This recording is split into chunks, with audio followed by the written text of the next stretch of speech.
করোনার লাগাম টানতে আজ থেকে 7 দিনের কঠোর বিধিনিষেধ। মাঠে সেনাবাহিনী, ভ্রাম্যমাণ আদালত পরিচালনায় 106 ম্যাজিস্ট্রেট।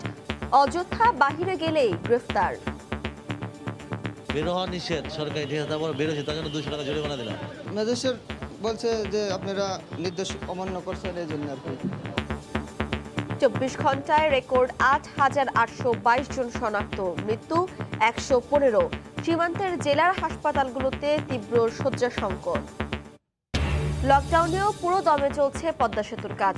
200 রোড স্ল্যাব বসলেই সেপ্টেম্বরের সংযোগ সড়কে যুক্ত হবে দুই প্রান্ত। গ্যাস পাইপলাইনের কাজেও অগ্রগতি। সরবরাহ থাকলেও পাইকার না আসায় নওগাঁয় আমের দরপতন। বিক্রি নিয়েই দুশ্চিন্তা, হাজার কোটি টাকা বেচা কেনার লক্ষ্য পূরণ না হওয়ার শঙ্কা ব্যবসায়ীদের। কোরবানির পশু বাজারে তুলতে প্রস্তুত ফেনীর খামারিরা।